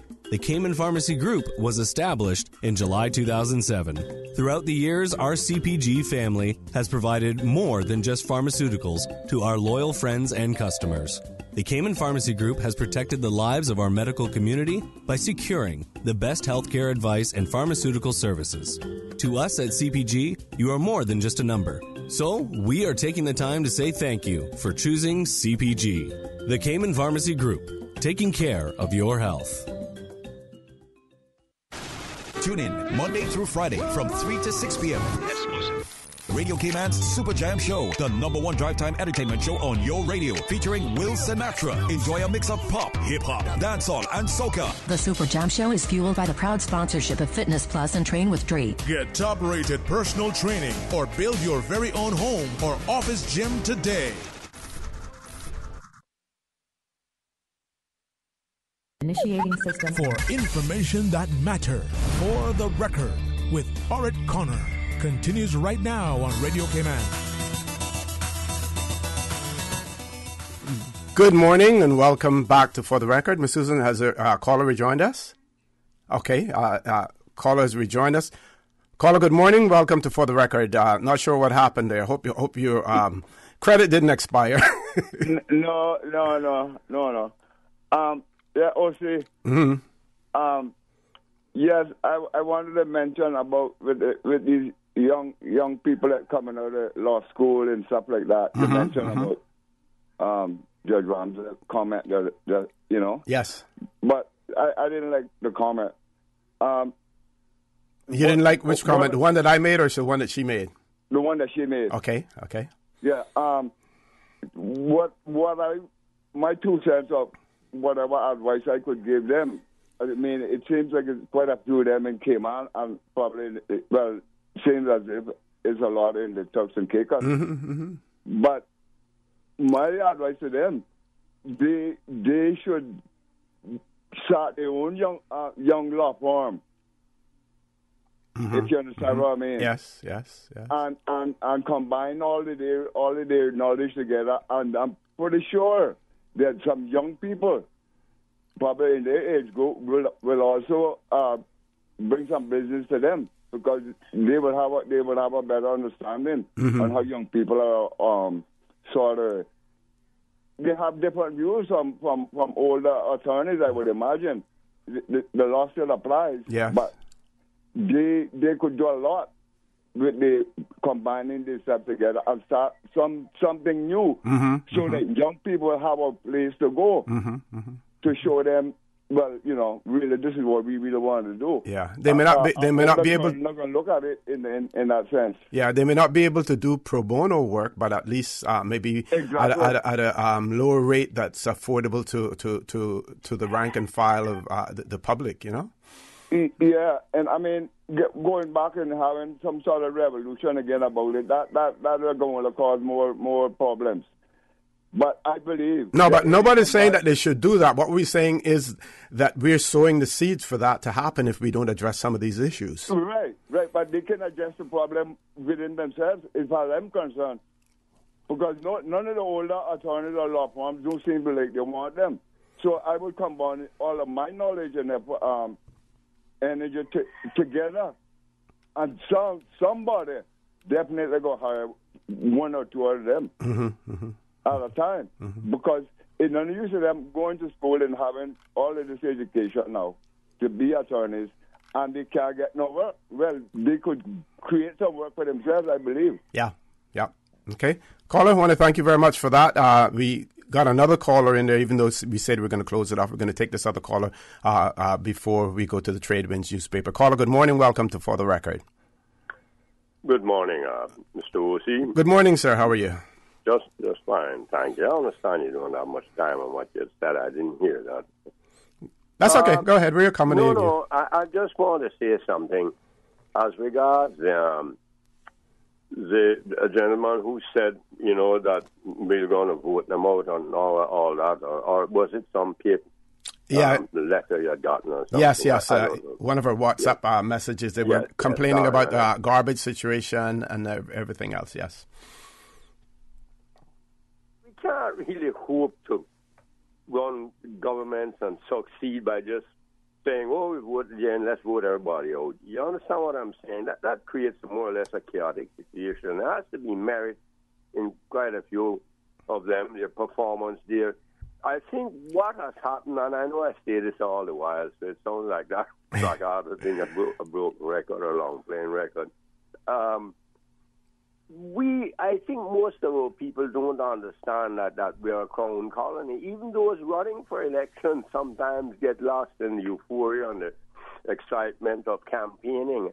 And you may make promises, because I've heard it made, that really when you sit back and think it's unrealistic, because those kinds of issues you're not going to be able to solve here without the British government's permission as a crown colony. And that can take, a simple issue might take, instead of being done in 2 weeks, it might take 10 months or 2 years. Yeah, but caller, in all fairness, most of the things that we hear resonating, especially on the talk show, they have to do with local issues that are solvable by our politicians without having to seek the assent of the UK government. All that. But the point I'm trying to make is that to make laws or pass laws that would compel certain things to be done, it might require just simple things. I'm not saying it's every issue or the garbage issue. It might require certain laws and certain fundamental rights. It might infringe on them, and therefore you have to go back to the Constitution. You have to go back to Great Britain to amend something, to do this, to do that. And this is, I see it all the while, and I sit back and realize it over the years that is one of the problems with us. Now everything is available from the whole world. We can see and hear everything. 99% of it, those countries are independent, whether they're going right or wrong. That's really not irrelevant to what I'm saying. It's that they are their own masters. And we seem to somehow think that we are our own master. I listen to people talking all the while. Why don't we do this, do that? We can't. We can't do the things I hear them asking. With the dress code thing, I agree with Ms. Reba. Yes, people should, if they're receiving, just as you quite rightly say, an award. But we've got to realize that the difference with the U.S. and the United Kingdom is this. The U.K. is steeped in pomp and ceremony. We saw the headlines in the papers about their opening Grand Court and all that. Some weeks I talk to tourists a lot every day. They'll ask me, about why this wigs and why this things like that and all this and the pomp and ceremony. I say yes, we're largely all steeped in these kinds of things.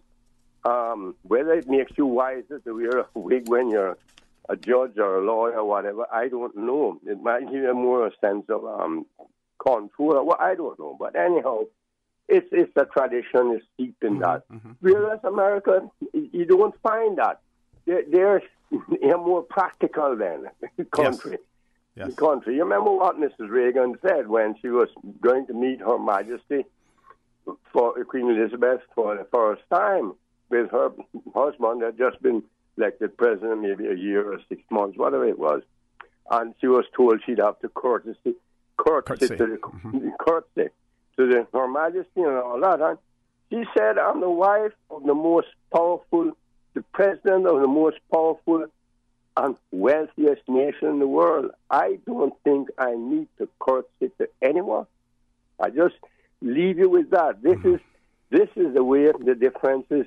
It certainly is. I'm not saying that's right or wrong, but I think we need to become realistic. We can't cure the garbage problem.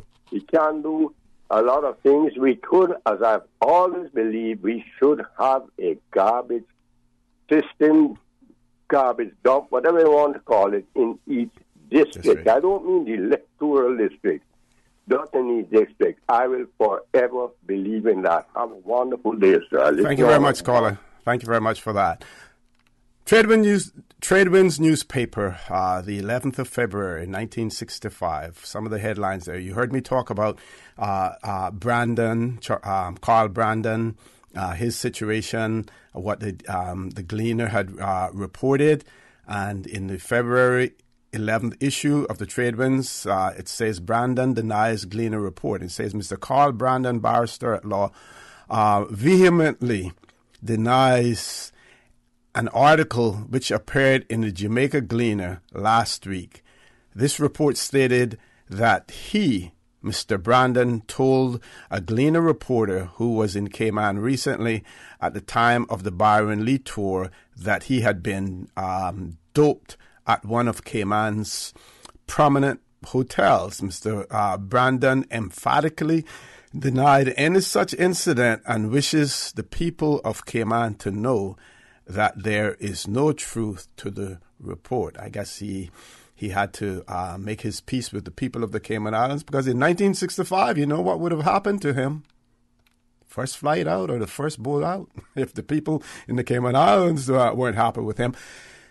Interesting figures here. Assembly approves estimate of income for the year 1965.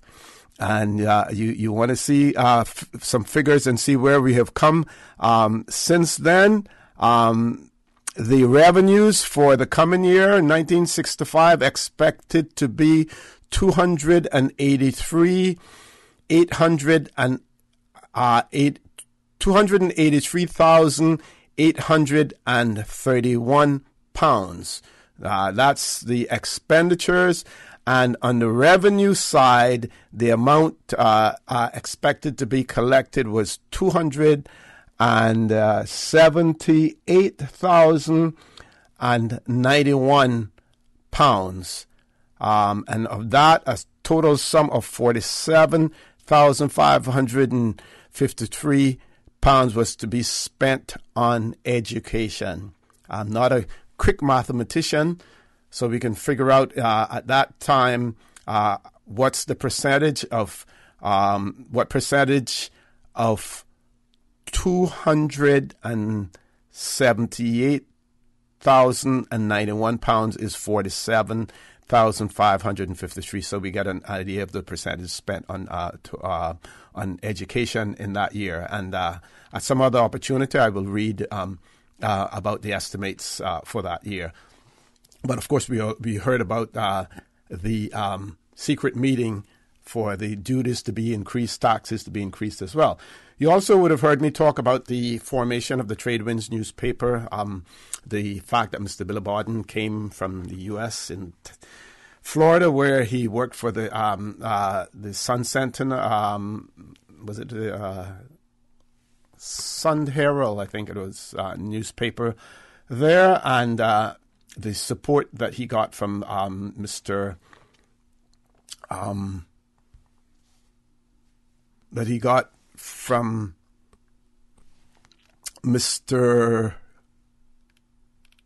James McDonnell and Mr.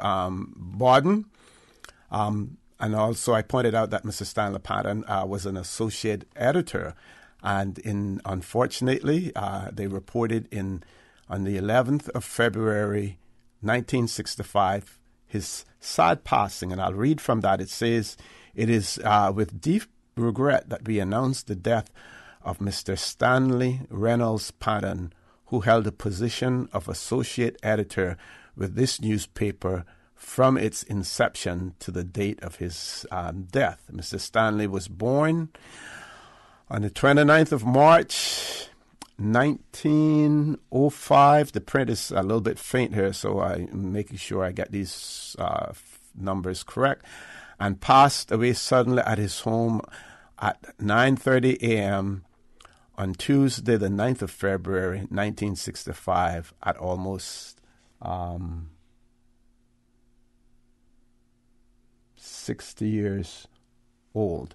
Mr. Patton was a well-known figure both in his native Cayman and throughout Jamaica, and his circle of friends extends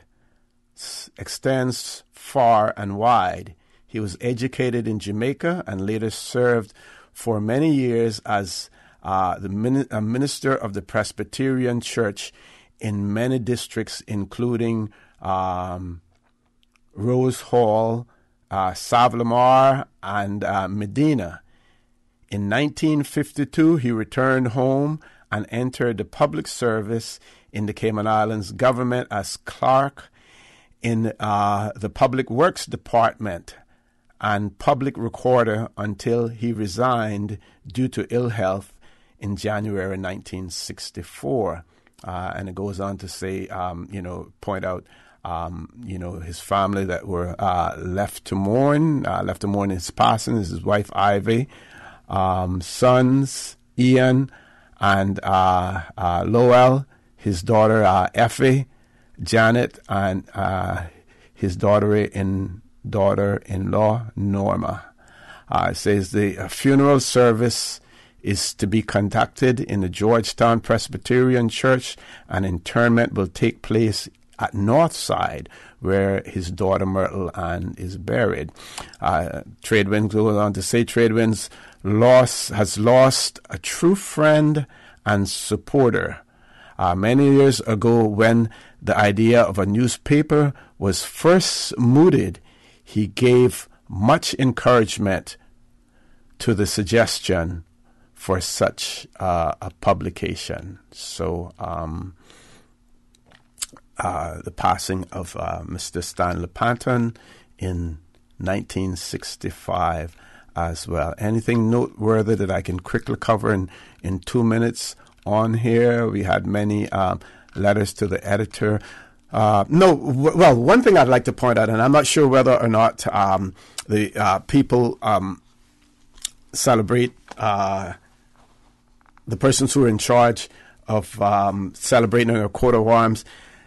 They were seeking to get information about Sandy Sherwood, who was in charge of the police here in the Cayman Islands at one point in time, and then he also ran the Cayman Arms nightclub and restaurant as well. And I know that they were trying to find information about Sherwood. Now, I've seen several Tradewinds newspapers where he's featured in photographs there along with the governor, because he was at that time part of the high society of the Cayman Islands. But I'm not sure whether or not the office got sufficient information on Sherwood.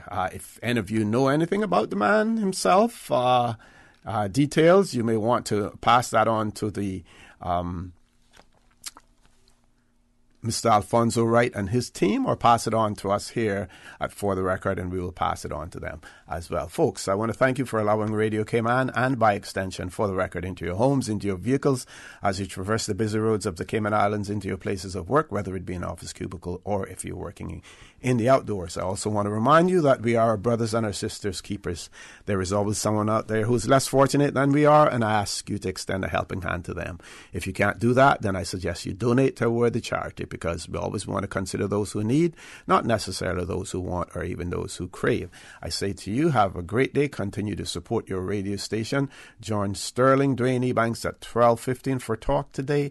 And as usual, we ask the good Lord to bless these three beautiful, wonderful Cayman Islands. For the Record is brought to you by Vamped Motors, the only authorized Ford and Toyota dealership serving the Cayman Islands. And Cayman Pharmacy Group, with locations in West Base and professional pharmacy at CTMH Doctors Hospital. The Cayman Pharmacy Group has a location for you just around the corner. Shaken yet standing firm. This is Radio Cayman in the Cayman Islands.